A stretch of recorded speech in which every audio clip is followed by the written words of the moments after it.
ओम नमो भगवते वासुदेवाय। नमस्कार दर्शक बंधु, मु आपण मानक मोर यूट्यूब चैनल आष्ट्रधर्म प्रकाश को स्वागत करुछि। आसंते देखिबा जून 2026 रे मीन राशि व्यक्ति मानकर समय किपरि रहिबो। मीन राशि प्रथम स्थान रे बा मीन राशि रे शनि अवस्थान करुछंती। यह शनिकर 7.5 द्वितीय चरण। मानसिक दुश्चिंता रहउथिबो, अर्थहानि, कर्महानि एवं प्रत्येक कार्य रे विलंब हेउथिबो। मात्र वर्तमान राशिर अधिपति ग्रह बृहस्पति पंचम स्थान रे उच्च अवस्था अवस्थान कले। बृहस्पति दृष्टि मीन राशि को रहुछि, तेणु वर्तमान ठारू आपणकर शनि 7.5 अंत घटिछि। वर्तमान आपणकर धन जन जश प्राप्ति हेब, कर्म क्षेत्र रे उन्नति हेब, विद्यार्थी माने विद्या शिक्षा रे उन्नति करिवे।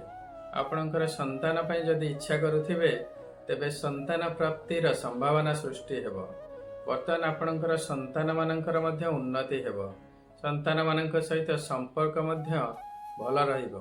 बंद पड़िथिबा समस्त कार्य वर्तमान कार्यक्षम हेबार संभावना देखा देबो।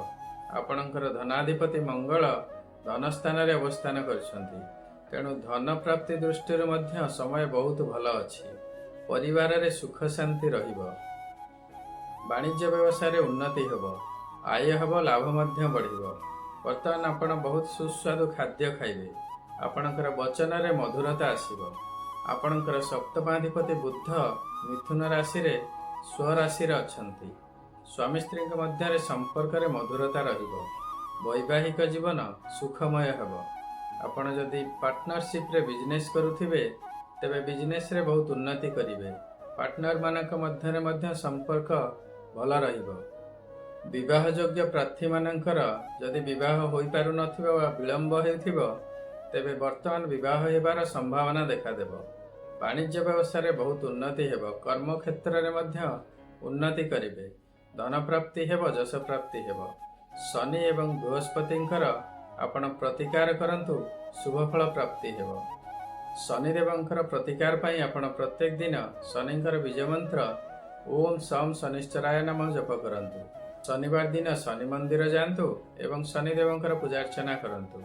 राशि तेल रे दीपटिए दान करंतु। काऊ एवं बुला कुकुर मानंकु प्रत्येक दिन किछि किछि खाइबाकु दियंतु। दरिद्र श्रमजीवी एवं सफाई कर्मचारी मानंकु खाद्य, कला वस्त्र, कंबल, छता, जोता एवं चपल इत्यादि दान करंतु। प्रत्येक दिन हनुमान चालीसा पाठ करंतु।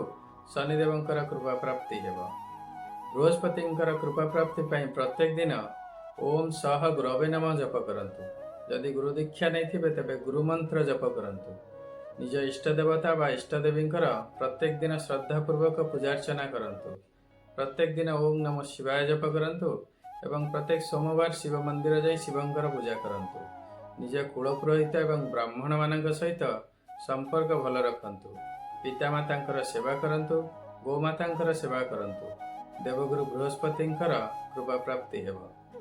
यह थिला विभिन्न ग्रह मानकर गोचर रे प्राप्ति हेउथिबा शुभ एवं अशुभ फल। मात्र ए शुभ बा अशुभर मात्रा केते रहिबो ताहा निर्भर करिवो आपणकर जातक रे सेमानकर स्थिति किपरि अछि एवं वर्तमान आपणकर केउ ग्रहंकर महादशा बा अंतर्दशा चली अछि।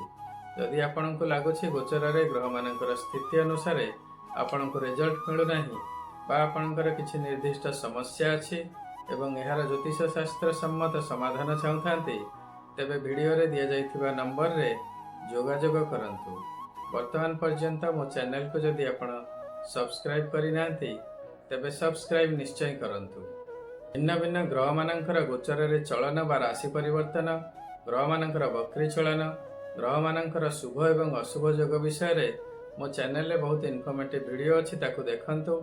ए सबुर प्रभाव एवं प्रतिकार विषय जानतु। आशा करुछि वीडियोटी आपनको निश्चय भल लागिथिबो।